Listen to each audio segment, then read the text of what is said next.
लीजिए सुनिए प्रेमचंद की लिखी कहानी आखिरी हीला। वाचन समीर गोस्वामी का है। यद्यपि मेरी स्मरण शक्ति पृथ्वी के इतिहास की सारी स्मरणीय तारीखें भूल गई, वे तारीखें जिन्हें रातों का जागकर और मस्तिष्क को खपा कर याद किया था, मगर विवाह की तिथि समतल भूमि में एक स्तंभ की भांति अटल है। न भूलता हूं न भूल सकता हूं। उससे पहले और पीछे की सारी घटनाएं दिल से मिट गईं, उनका निशान तक बाकी न रहा।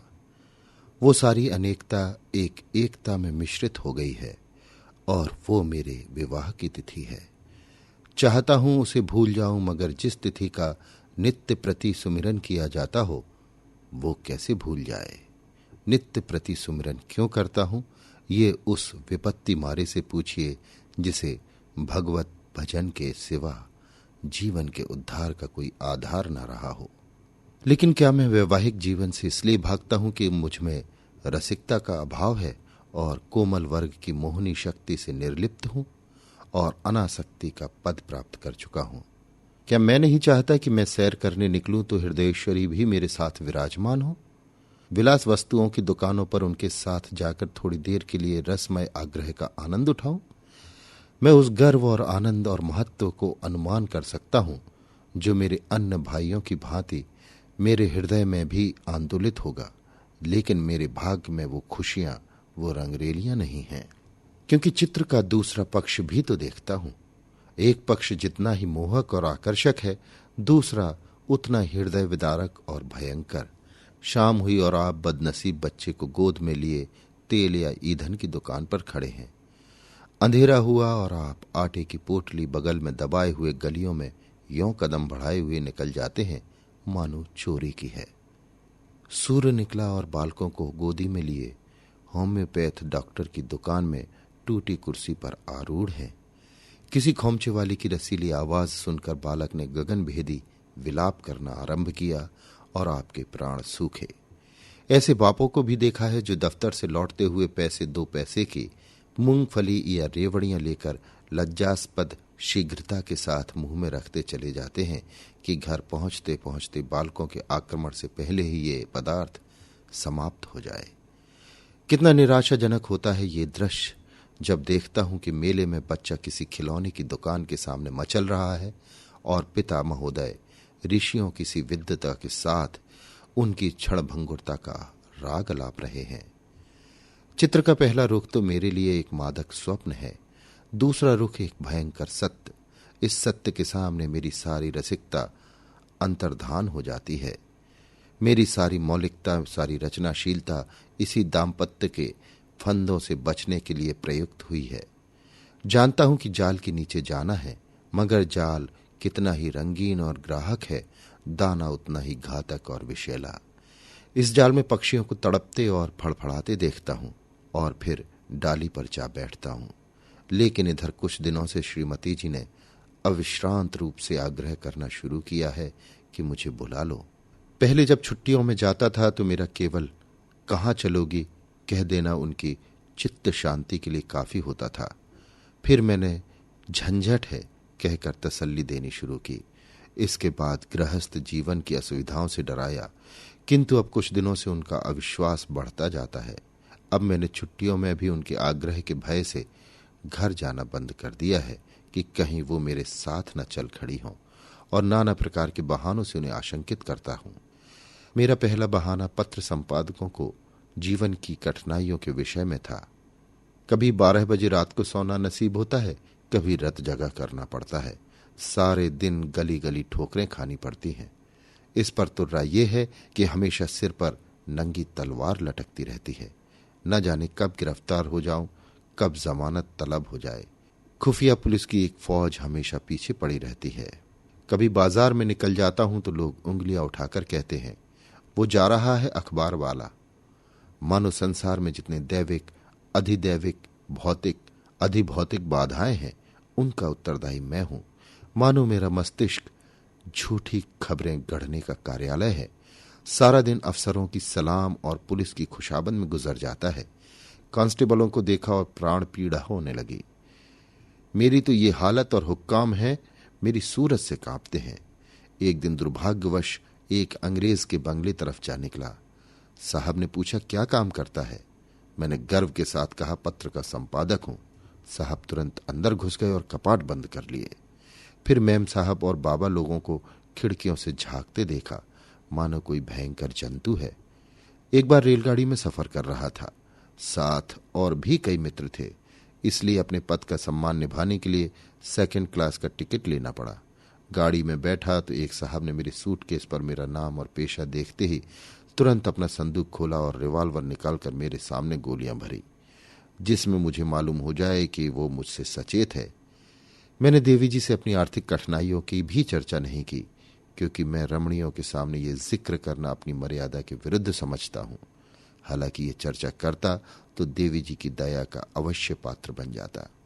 मुझे विश्वास था कि श्रीमती जी यहां आने का नाम न लेगी, मगर ये मेरा भ्रम था। उनके आग्रह पूर्ववत होते रहे। तब मैंने दूसरा बहाना सोचा। शहर बीमारियों के अड्डे हैं। हर एक खाने पीने की चीज में विष की शंका, दूध में विष, फलों में विष, शाक भाजी में विष, हवा में विष, पानी में विष। यहां मनुष्य का जीवन पानी की लकीर है, जिसे आज देखो वो कल गायब। अच्छे खासे बैठे हैं, हृदय की गति बंद हो गई। घर से सैर को निकले, मोटर से टकराकर सुरपुर की राह ली। अगर शाम को सांगोपांग घर आ जाए तो उसे भाग्यवान समझो। मच्छर की आवाज कान में आई, दिल बैठा।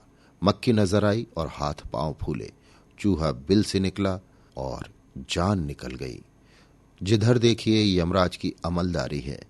अगर मोटर और ट्राम से बचकर आ गए तो मच्छर और मक्खी के शिकार हुए। बस यही समझ लो कि मौत हरदम सिर पर खेलती रहती है। रात भर मच्छरों से लड़ता हूं, दिन भर मक्खियों से। नन्ही सी जान को किन किन दुश्मनों से बचाऊं। सांस भी मुश्किल से लेता हूं कि कहीं क्षय के कीटाणु फेफड़े में न पहुंच जाएं। देवी जी को फिर मुझ पर विश्वास न आया। दूसरे पत्र में भी वही आरजू थी। लिखा था, तुम्हारे पत्र ने और चिंता बढ़ा दी।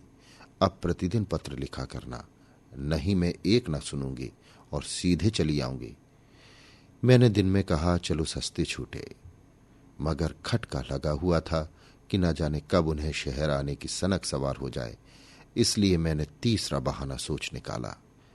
यह मित्रों के मारे नाकों दम रहता है। आकर बैठ जाते हैं तो उठने का नाम भी नहीं लेते, मानो अपना घर बेच आए हो।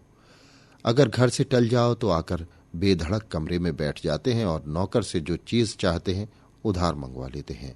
देना मुझे पड़ता है। कुछ लोग तो हफ्तों पड़े रहते हैं, टलने का नाम ही नहीं लेते। रोज उनका सेवा सत्कार करो, रात को थिएटर या सिनेमा ले जाओ, फिर सवेरे तक ताश या शतरंज खेलो। अधिकांश तो ऐसे हैं जो शराब के बगैर जिंदा नहीं रह सकते। अक्सर तो बीमार आते हैं, बल्कि अधिकतर बीमार हो जाते हैं। अब रोज डॉक्टर को बुलाओ, सेवा शुश्रूषा करो, रात भर सिराहने बैठे पंखा झलते रहो, उस पर यह शिकायत भी सुनते रहो कि यहां कोई हमारी बात भी नहीं पूछता। मेरी घड़ी महीनों से मेरी कलाई पर नहीं आई। दोस्तों के साथ जलसों में शरीक हो रही है। अचकन है वो एक साहब के पास है, कोट दूसरे साहब ले गए, जूते और एक बाबू ले उड़े। मैं वही रद्दी कोट, वही चमरौधा जूता पहनकर दफ्तर जाता हूं। मित्र वृंद ताड़ते रहते हैं कि कौन सी नई वस्तु लाया। कोई चीज लाता हूं तो मारे डर के संदूक में बंद कर देता हूं। किसी की निगाह पड़ जाए तो कहीं ना कहीं न्योता खाने की धुन सवार हो जाए। 1 तारीख को वेतन मिलता है तो चोरों तरह दबे पांव घर में आता हूं कि कहीं कोई महाशय रुपयों की प्रतीक्षा में द्वार पर धरना जमाए न बैठे हों। मालूम नहीं उनकी सारी आवश्यकताएं 1 तारीख को बाट के जोहती रहती हैं। एक दिन वेतन लेकर 12 बजे रात को लौटा, मगर देखा तो आधे दर्जन मित्र उस वक्त भी डटे हुए हैं। माथा ठोक लिया। कितने बहाने करूं, उनके सामने एक नहीं चलती। मैं कहता हूं घर से पत्र आया है, माताजी बहुत बीमार हैं। जवाब देते हैं, अजी बूढ़े इतनी जल्द नहीं मरते, मरना ही होता तो इतने दिन जीवित क्यों रहती। देख लेना 2-4 दिन में अच्छी हो जाएंगी, और अगर मर भी जाएं तो वृद्धजनों की मृत्यु का शोक ही क्या, वो तो और खुशी की बात है। कहता हूं लगान का बड़ा तकाजा हो रहा है। जवाब मिलता है, आजकल लगान तो बंद हो रहा है, लगान देने की जरूरत ही नहीं। अगर किसी संस्कार का बहाना करता हूं तो फरमाते तुम भी विचित्र जीव हो, इन कुप्रथाओं की लकीर पीटना तुम्हारी शान के खिलाफ है। अगर तुम उनका मूलोच्छेद न करोगे तो वो लोग क्या आकाश से आएंगे। गरज ये है कि किसी तरह प्राण नहीं बचते। मैंने समझा कि हमारा ये बहाना निशाने पर बैठेगा। ऐसे घर में कौन रमणी रहना पसंद करेगी जो मित्रों पर ही अर्पित हो गया हो।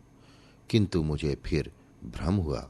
उत्तर में फिर वही आग्रह था। तब मैंने चौथा हीला सोचा। यहां मकान है कि चिड़ियों के पिंजरे, न हवा न रोशनी। वो दुर्गंध उड़ती है कि खोपड़ी भन्ना जाती है। कितनों ही को तो इसी दुर्गंध के कारण विषूचका, टाइफाइड, यक्ष्मा आदि रोग हो जाते हैं। वर्षा हुई और मकान टपकने लगा। पानी चाहे घंटे भर बरसे, मकान रात भर बरसता रहता है। ऐसे बहुत ही कम घर होंगे जिनमें प्रेत बाधाएं न हों। लोगों को डरावने स्वप्न दिखाई देते हैं। कितनों ही को उन्माद रोग हो जाता है। आज नए घर में आए, कल ही उसे बदलने की चिंता सवार हो गई। कोई ठेला असबाब से लदा हुआ जा रहा है, कोई आ रहा है। जिधर देखिए ठेले ही ठेले नजर आते हैं। चोरियां तो इस कसरत से होती हैं कि अगर कोई रात कुशल से बीत जाए तो देवताओं की मनौती की जाती है। आधी रात हुई और चोर चोर पकड़ो पकड़ो की आवाजें आने लगती हैं। लोग दरवाजों पर मोटे मोटे लकड़ी फट्टे या जूते या चिमटे लिए खड़े रहते हैं। फिर भी लोग कुशल हैं कि आंख बचाकर अंदर पहुंच जाते हैं। एक मेरे बेतकल्लुफ दोस्त हैं। स्नेहवश मेरे पास बहुत देर तक बैठे रहते थे। रात अंधेरे में बर्तन खड़के तो मैंने बत्ती जलाई। देखा तो वही महाशय बर्तन समेट रहे थे। मेरी आवाज सुनकर जोर से कहा मारा। बोले, मैं तुम्हें चकमा देना चाहता था। मैंने दिल में समझ लिया अगर निकल जाते तो बर्तन आपके थे, अब जाग पड़ा तो चकमा हो गया। घर में आए कैसे थे ये रहस्य है। कदाचित रात को ताश खेलकर चले तो बाहर जाने के बदले नीचे अंधेरी कोठरी में छिप गए। एक दिन एक महाशय मुझसे पत्र लिखाने आए। कमरे में कलम दवात न था। ऊपर के कमरे से लाने गया, लौट कर आया तो देखा आप गायब हैं और उनके साथ फाउंटेन पेन भी गायब है। सारांश यह है कि नगर जीवन नरक जीवन से कम दुखदायी नहीं है। मगर पत्नी जी पर नागरिक जीवन का ऐसा जादू चढ़ा हुआ है कि मेरा कोई बहाना उन पर असर नहीं करता। इस पत्र के जवाब में उन्होंने लिखा, मुझसे बहाने करते हो, मैं हरगिज न मानूंगी। तुम आकर मुझे ले जाओ। आखिर मुझे 5वां बहाना करना पड़ा। ये खोचे वालों के विषय में था। अभी बिस्तर से उठने की नौबत नहीं आई कि कानों में विचित्र आवाजें आने लगी। काबुल के मीनार के निर्माण के समय भी ऐसी निरर्थक आवाजें न आई होंगी। ये खोचे वालों की शब्द क्रीड़ा है। उचित तो ये था, ये खोचे वाले ढोल मंजीरे के साथ लोगों को अपनी चीजों की ओर आकर्षित करते। मगर इन आधी अक्ल वालों को ये कहाँ सूझती है। ऐसे पैशाचिक स्वर निकालते हैं कि सुनने वालों के रोए खड़े हो जाएं। बच्चे मां की गोद में चिपट जाते हैं। मैं भी रात को अक्सर चौंक पड़ता हूं। एक दिन मेरे पड़ोस में एक दुर्घटना हो गई। 11 बजे थे। कोई महिला बच्चे को दूध पिलाने आई थी। एकाएक किसी खोचे वाले की भयंकर ध्वनि कानों में आई तो चीख मारकर चिल्ला उठी और फिर बेहोश हो गई। महीनों की दवा दारू के बाद अच्छी हुई। अब रात को कानों में रुई डालकर सोती है। ऐसे कारण नगरों में नित्य ही रहते हैं। मेरे ही मित्रों में कई ऐसे हैं जो अपनी स्त्रियों को घर में लाए, मगर बेचारियां दूसरे ही दिन इन आवाजों से भयभीत होकर लौट गई। श्रीमती जी ने इसके जवाब में लिखा, तुम समझते हो मैं खोमचे वालों की आवाजों से डर जाऊंगी? यहां गीदड़ों का हव्वाना और उल्लुओं का चीखना सुनकर तो डरती नहीं, खोमचे वालों से क्या डरूंगी? फिर मैंने लिखा, शहर शरीफ जादियों के रहने की जगह नहीं। यहाँ की महरियां इतनी कटु भाषणी है कि बातों का जवाब गालियों से देती हैं, और उनके बनाव संवार का क्या पूछना। भले घरों की स्त्रियां तो इनके ठाट देखकर ही शर्म से पानी पानी हो जाती हैं। सिर से पांव तक सोने से लदी हुई सामने से निकल जाती हैं तो मालूम होता कि सुगंधी की लपट लग गई। गृहिणियों की ये ठाठ कहाँ से लाएं? उन्हें तो और भी सैकड़ों चिंताएं हैं। इन महरियों को तो बनाव सिंगार के सिवा दूसरा काम ही नहीं। नित्य नई सजधज, नित्य नई अदा, और चंचल तो इस गजब की है मानो अंगों में रक्त की जगह पारा भर दिया हो। उनका चमकना और मटकना और मुस्कुराना देखकर गृहिणियां लज्जित हो जाती हैं और ऐसी दीदा दिलेर हैं कि जबरदस्ती घरों में घुस पड़ती हैं। जिधर देखो इनका मेला सा लगा हुआ है। इनके मारे भले आदमियों का घर में बैठना मुश्किल है। कोई खत लिखाने के बहाने आ जाती हैं, कोई खत पढ़ाने के बहाने से। असली बात यह है कि ग्रह देवियों का रंग फीका करने में इन्हें आनंद आता है। इसलिए शरीफजादियां बहुत कम शहरों में आती हैं। मालूम नहीं इस पत्र में मुझसे क्या गलती हुई कि तीसरे दिन पत्नी जी एक बूढ़े कहार के साथ मेरा पता पूछती हुई अपने तीनों बच्चों को लिए एक असाध्या रोग की भांति आ डटी। मैंने बदहवास होकर पूछा, क्यों, कुशल तो है? पत्नी ने चादर उतारते हुए कहा, घर में कोई चुड़ैल बैठी तो नहीं है? यहां किसी ने कदम रखा तो नाक काट लूंगी। हाँ, जो तुम्हारी शह न हो। अच्छा, तो अब रहस्य खुला। मैंने सिर पीट लिया। क्या जानता था तमाचा अपने ही मुंह पर पड़ेगा। अभी आप सुन रहे थे प्रेमचंद की लिखी कहानी आखिरी हीला। वाचन समीर गोस्वामी का था।